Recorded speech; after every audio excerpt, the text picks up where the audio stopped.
years ago. Thank you for your time. I look forward to your questions. Mr. Simmons. Thank you, Mr. Chairman. Mr. Simmons, if you, the button needs to be red. Yeah. Red means on here. Thank you, Mr. Chairman. I was happy to see many of you this Sunday where KISS, our little band, was honored at the Kennedy Center with President Trump. I'm proud to say I first met President Trump years before he got into politics, and I'm happy to remind everyone here in this room that our President Trump signed the Music Modernization Act in 2018. This bill updated copyright protection for the digital era. The world is changing. We've got to stay ahead of the curve, and legislators need to be informed on all of these things because, let's face it, you do the work of the people. We elect you, and we hope and we expect you to do the will of the people. I'm grateful to President Trump for his leadership on issues important to our artists, past, present, and future.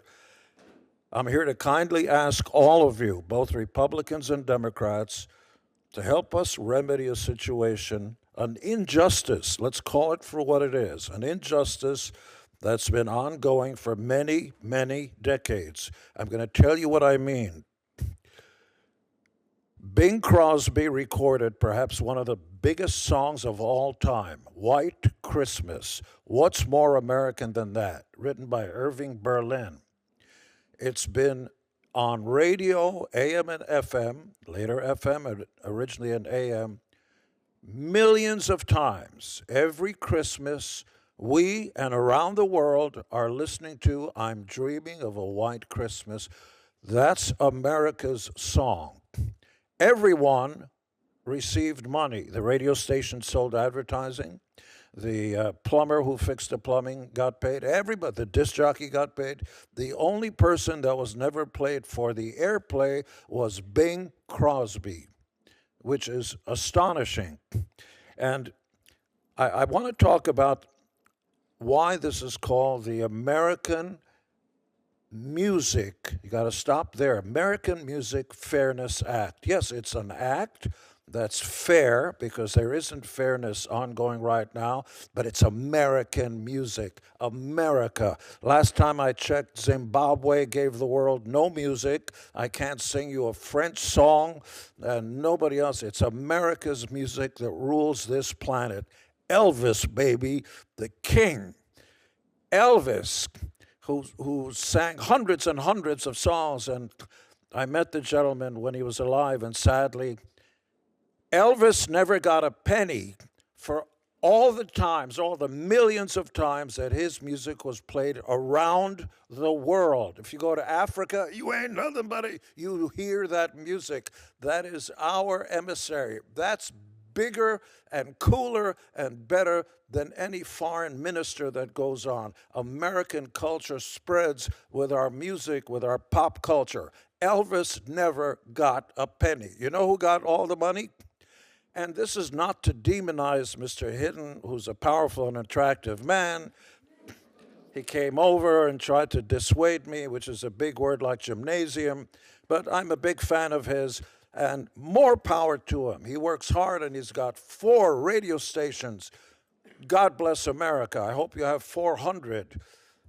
This bill, when it's passed, because the word if is for losers, we are going to pass this bill. It is bipartisan. You will do the will of the people because 70% of the United States of America in a recent poll said, we want this injustice cured now and once and for all. Getting close to the finish line does not work. And Mr. Hinton, I understand everything you talked about when emergency reliefs and hurricanes came, and I'm important. We're only talking about AM and FM radio and paying our Frank Sinatra, Elvis Presley, Whitney Houston, Celine Dion, even my newest best friend, George Strait, who's a co-winner, proud winner of the Kennedy Honors. I walked up to George and we started talking about family and where you from. I'm from Texas, and I said, I'm from Israel, same thing, planet Earth. And we started talking and trading stuff, and I told him, George, do you know one of your biggest songs, Amarillo, which has been broadcast on AM and FM radio hundreds of thousands of times? Do you know you never got a penny for any of those broadcasts? He looked around, he said, what do you mean? Because he sings other people's songs. What do you mean? He turned to his handlers. No, that's true. How do you defend that? Mr. Hinton, God bless him, we all live in America, we disagree, but he's wrong.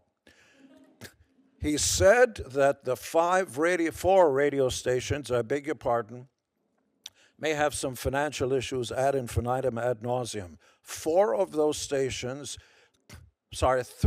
the four stations may have to pay $500 when, not if, this bill is passed. What's your problem? How do we dare come in second to Russia, an alleged country led by a despot, when they do a better job of paying our king of rock and roll, and we're going to stand by and not pay today's artists and future artists? Because let's face it, our children are tomorrow's stars. They're going to claw and fight their way up to the top, and it's really hard to do it. And once you reach the top of Mount Olympus, which is in the center of America, baby, don't kid yourself, it ain't in Greece. This is the land of opportunity where greatness is possible if you put your metal, I'm talking about heavy metal, say what I just did, it was a joke. When you work hard and you get to the top, what do you got?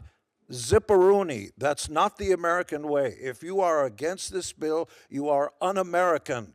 You cannot let this injustice continue. It looks like a small issue. There are wars going on and everything, but our emissaries to the world are Elvis and Frank Sinatra. That is who, and then when they find out we're not treating our stars right, in other words, worse than slaves. Slaves get food and water. Elvis and Bing Crosby and Sinatra got nothing for their performance. You got to change this now for our children and our children's children, and I know you will. The president will sign this once all you guys respectfully get your act together and put this across the board. Let's do the right thing. God bless America. Thank you, Mr. Simmons. Senator Blackburn, I'm going to let you take my first time.